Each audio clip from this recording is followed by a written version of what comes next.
September 3rd, 2024, 11:58 p.m., Tucson sector, Arizona. The desert floor radiates stored heat even at midnight. The temperature has dropped from a daytime high of 104 degrees Fahrenheit to a still punishing 89.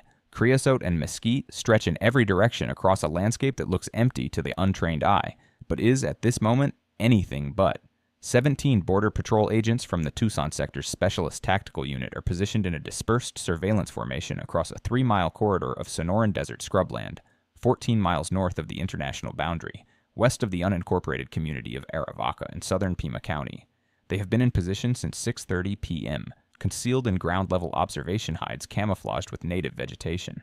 Night vision optics turn the landscape into a green-black theater of shadows and movement. Infrared sensors mounted on mobile mast units detect thermal signatures against the cooling desert surface. The agents are watching a trail, not a paved road, not a marked path, a smuggling corridor, a route worn faintly into the desert floor by years of repeated foot traffic carrying drugs and human beings north from the Mexican border, through the Buenos Aires National Wildlife Refuge and into the network of rural highways connecting to Tucson, Phoenix, and beyond. Tonight's intelligence, sourced from a combination of ground sensor activations, aerial surveillance conducted by a Customs and Border Protection Air and Marine Operations UH-60 Black Hawk helicopter earlier in the evening, and signals intelligence provided by the DEA's El Paso Intelligence Center indicates a major load movement, multiple groups, coordinated timing. The corridor is expected to be active within the next 2 hours. At 12:17 a.m. on September 4th, the first thermal signatures appear on infrared monitors, a line of figures moving north in single file. 23 individuals carrying large backpack-style bundles weighing between 40 and 60 pounds each. They move in disciplined silence, spaced 8 to 10 feet apart, guided by a point man using a handheld GPS device. Border Patrol agents allow the column to advance fully into the interdiction zone before illuminating the corridor with vehicle-mounted spotlights and issuing verbal commands through amplified speakers in both English and Spanish. The column scatters. 11 individuals are apprehended within the first 4 minutes. 9 more are captured over the following 2 hours by tracking teams deployed with canine units. 3 escape south into the darkness. The abandoned bundles are collected and weighed at the field processing site established along Aravaca Road. Total recovered weight, 1,140 pounds. Contents: methamphetamine and fentanyl in approximately equal proportion, vacuum-sealed in brick-shaped packages wrapped in dark fabric tape designed to minimize visual and scent detection. This interdiction, significant by any standalone measure, is not a standalone event. It is day 1 of Operation Iron Veil, a coordinated 29-day federal enforcement campaign that will become the largest simultaneous counter-narcotics operation conducted across the American Southwest in more than a decade. Operation Iron Veil is conceived in the summer of 2024 within the Joint Operational Planning Cells of the FBI's Phoenix Division, the DEA's Domestic Operations Command, United States Border Patrol's Tucson and El Paso sectors, and Homeland Security Investigations regional offices in Arizona, New Mexico, and West Texas. The impetus is not a single triggering event. It is a cumulative intelligence assessment indicating that transnational criminal organizations operating from the Mexican states of Sonora, Sinaloa, Tasar and Chihuahua have significantly escalated cross-border narcotics transportation volume through the southwestern corridor during the preceding 18 months. DEA analysis estimates that monthly fentanyl seizure volumes along the Arizona border have increased 340% between January 2023 and July 2024. Methamphetamine interdiction volumes have increased 210% across the same period. The numbers are alarming not because they indicate improved detection capability, inspection and patrol resources have remained essentially flat, but because they suggest that the volume being pushed across the border has increased so dramatically that even a static detection rate is capturing vastly more product. For every pound seized, intelligence models estimate that between 8 and 12 pounds transit successfully.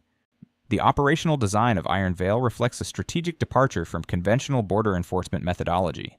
Rather than conducting interdictions reactively based on individual intelligence tips or random patrol encounters, the operation coordinates simultaneous sustained pressure across every major smuggling corridor in the southwestern region over a continuous 29-day window. The objective is not merely to seize drugs. It is to map, disrupt, and dismantle the logistical infrastructure that moves them, the staging houses, the transportation networks, the communication systems, the financial channels, and the human enablers on both sides of the enforcement apparatus. 412 federal agents, supplemented by 186 state and local law enforcement officers operating under federal task force agreements. are deployed across an operational theater spanning 1,100 miles of border from Yuma, Arizona to Del Rio, Texas. The first week of Operation Iron Veil produces results that exceed planning projections by a factor the operational command later describes in internal briefings as unprecedented. Between September 3rd and September 10th, interdiction teams operating in the Tucson sector alone execute 14 separate enforcement actions against foot-carried load groups moving through desert smuggling corridors.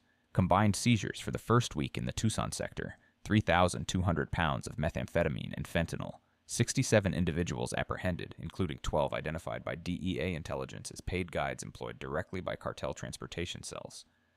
Simultaneously, in the El Paso sector of West Texas, when FBI and HSI agents execute search warrants at 9 residential properties in El Paso, Las Cruces, and Sunland Park, New Mexico.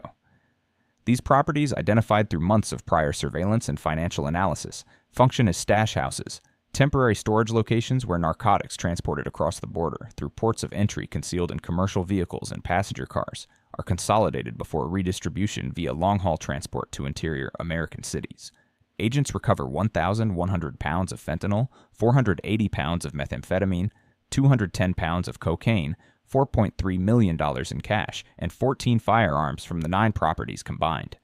In the Yuma sector of western Arizona, Border Patrol agents working with DEA tactical teams intercept 3 separate vehicle convoys attempting to transit narcotics loads through the Sonoran Desert along unpaved smuggling roads south of Interstate 8. The vehicles are modified SUVs and pickup trucks equipped with reinforced suspensions, oversized fuel tanks, and carpet-wrapped ramps used to traverse border vehicle barriers at predetermined crossing points. Seizures from the 3 vehicle interdictions total 890 pounds. 1 week into the operation, total seizures have already exceeded 5,800 pounds, nearly 3 tons, and the investigation is less than 1/4 complete. But seizures alone do not define Operation Iron Veil. What defines it is who is arrested and what their arrests reveal about the infrastructure enabling the pipeline. On September 11th, FBI agents in Phoenix execute an arrest warrant for a 44-year-old Scottsdale resident named Raymond Aguilar. Aguilar operates a licensed commercial trucking company called Sunbelt Express Transport, providing refrigerated freight services throughout the Southwest. His company maintains a fleet of 19 refrigerated tractor-trailer units. His business is profitable, publicly visible, and holds active contracts with 3 regional grocery distribution chains. Federal investigators have spent 11 months building a case against Aguilar based on wiretap evidence, GPS tracking data, and financial analysis. The evidence establishes that Aguilar's refrigerated trucks serve a dual purpose. Legitimate produce shipments occupy the front sections of trailer units.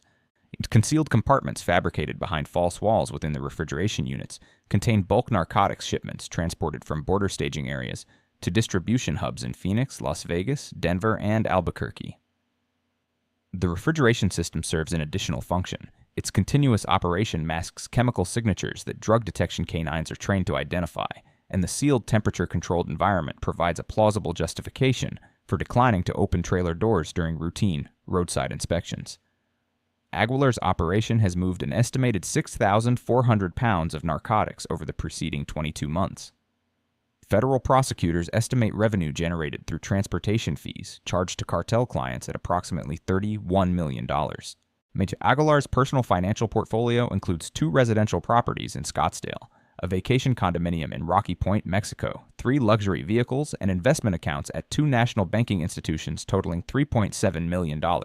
He is arrested without incident at his home at 6 a.m. while watering plants in his front yard. His wife, who was not charged, watches from the doorway holding a coffee mug. The corruption dimension of Operation Iron Veil emerges during the second week and expands continuously through the operation's conclusion. On September 15th, federal agents arrest CBP officer Luis Delgado, a 12-year veteran assigned to the Mariposa Port of Entry in Nogales, Arizona, one of the busiest commercial border crossings in the southwestern United States. Wiretap evidence and financial records establish that Delgado has been accepting payments of $25,000 per vehicle to waive specific commercial trucks and passenger vehicles through his inspection lane without conducting the mandatory primary examination required by CBP protocol. Over a documented 19-month period, Delgado facilitated the unexamined passage of at least 47 vehicles confirmed by subsequent investigation to have been carrying concealed narcotics. The estimated narcotics volume transiting through Delgado's corrupted lane, 4,700 pounds. On September 19th, a second CBP officer at the same port of entry is arrested on related charges. Officer Angela Dominguez, 8-year veteran, received $18,000 monthly to provide advanced scheduling information to cartel transportation coordinators, enabling them to time vehicle crossings to coincide with shifts when corrupted officers were assigned to active lanes. On September 23rd, the arrests extend to the American side of the distribution network's financial architecture. FBI agents in Phoenix take into custody Martin Schofield, a 56-year-old certified public accountant and principal of a registered accounting firm in Tempe, Arizona. Schofield has provided comprehensive financial management services to Raymond Aguilar and 4 additional clients identified as transportation and distribution operatives within the cartel logistics network. His services include preparation of fraudulent tax filings, structuring of shell company registrations, management of layered bank accounts designed to obscure the origin of narcotics revenue, and preparation of falsified loan applications used to acquire real estate properties that serve as money laundering vehicles. Schofield's involvement spans at least 6 years. His fee, 10% of all funds processed through his laundering structures, a commission totaling an estimated $7.8 million. On September 27th, the final corruption arrest of the operation occurs when FBI agents detain Detective Sergeant Carlos Medina of the Pima County Sheriff's Department, assigned to the department's Regional Narcotics Task Force. Medina has been providing classified law enforcement intelligence to cartel transportation coordinators for approximately 3 years, including surveillance schedules, undercover operative identities, pending search warrant targets, and interdiction operation planning details. His compensation, $30,000 per month in cash, delivered through a series of dead drop locations in the Tucson metropolitan area. Medina's betrayal is assessed by federal prosecutors as directly responsible for the failure of at least 4 prior interdiction operations and the compromise of 2 confidential informants, whose identities were subsequently communicated to cartel security personnel in Mexico. The fate of those 2 informants remains unknown. Federal prosecutors note in court filings that neither individual has been heard from since their identities were compromised, and that individuals identified as informants by cartel security apparatus are presumptively considered to have been killed. Operation Iron Veil concludes on October 1st, 2024, 29 days after the first desert interdiction outside Aravaca. The operational statistics are comprehensive and severe. Total individuals arrested, 420. Total narcotics seized, 9.2 tons, 18,400 pounds, comprising approximately 7,100 pounds of fentanyl, 8,600 pounds of methamphetamine, 1,800 pounds of cocaine, and 900 pounds of heroin. Total cash seized, $37.4 million. Total firearms recovered, 189. Total vehicles seized, 63, including Aguilar's entire fleet of 19 refrigerated trucks. Total property subject to federal forfeiture proceedings, 41. The fentanyl volume alone, 7,100 pounds, represents approximately 1.45 billion potentially lethal doses. This operation struck at every level of the trafficking infrastructure simultaneously. FBI Director Christopher Wray states at a Department of Justice press conference on October 8, 2024, "We targeted the corridors. We targeted the stash houses. We targeted the transportation networks. We targeted the money. And we targeted the individuals within our own institutions who sold their oaths for cash and made this pipeline possible." Sentencing proceedings for the principal defendants extend across multiple federal jurisdictions through 2025. Raymond Aguilar, convicted on 34 counts, receives 38 years without parole. CBP Officer Luis Delgado receives 26 years. Officer Angela Dominguez receives 20 years. Detective Sergeant Carlos Medina, whose compromise of informant identities carries the gravest weight in judicial consideration, receives life imprisonment without parole. Martin Schofield, the Tempe accountant, receives 17 years. Sentences for the remaining 415 defendants range from time served for cooperating low-level operatives to 45 years for senior distribution cell leaders. The Department of Justice estimates total narcotics revenue generated through the networks disrupted by Operation Iron Veil at approximately $1.9 billion annually. The $37.4 million in seized cash represents less than 2% of a single year's estimated revenue. The 9.2 tons of seized narcotics represent what prosecutors describe as approximately 3 weeks of supply volume at pre-operation throughput levels. 3 weeks of supply, seized across 29 days of the most intensive coordinated enforcement operation the southwestern border has seen in over a decade, involving nearly 600 law enforcement personnel. At a direct operational cost exceeding $42 million, those numbers deserve consideration. They describe an equation that does not balance.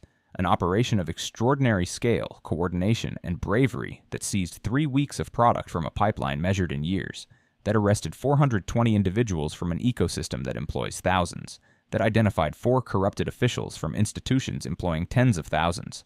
The Sonoran Desert south of Aravaca is quiet tonight. The smuggling corridors have not gone silent. CBP ground sensor networks continue to register activations along the same trails where Operation Iron Veil began. Thermal signatures still appear on infrared monitors after midnight. Figures still move north in single file through the darkness, carrying bundles on their backs. The pipeline was disrupted, compressed, temporarily degraded in capacity. It was not destroyed because it cannot be destroyed through enforcement action alone. The supply originates in foreign laboratories operating beyond American jurisdiction. The demand originates in American communities whose appetite for these substances has not diminished. The border between those two realities stretches 1,954 miles across some of the most remote and unforgiving terrain on the continent, monitored by an agency whose staffing levels have not kept pace with the scale of the threat it faces. Operation Iron Veil proved that coordinated, sustained, intelligently targeted enforcement pressure can produce devastating results against trafficking infrastructure. It proved that corruption within enforcement institutions can be identified and prosecuted. It proved that the logistics networks connecting foreign production to American consumption are identifiable, targetable, and vulnerable. It also proved that 9.2 tons of poison represents a fraction of what moves through the Southwest in any given month, that 4 corrupted officials are likely a fraction of those compromised, that $37.4 million is a rounding error against billions in annual cartel revenue, 29 days of maximum effort, the largest coordinated operation in a decade, and the desert is still moving tonight. The question is not whether Iron Veil succeeded. It did, by every operational measure available. The question is what happens on day 30, and day 60, and day 300. The question is whether the resources, the coordination, and the institutional will demonstrated across those 29 days can be sustained across the months and years required to shift an equation that currently favors the pipeline over the people trying to shut it down. The corridor is still open. The desert is still dark, and somewhere between the border and the highway, the next column is already walking north.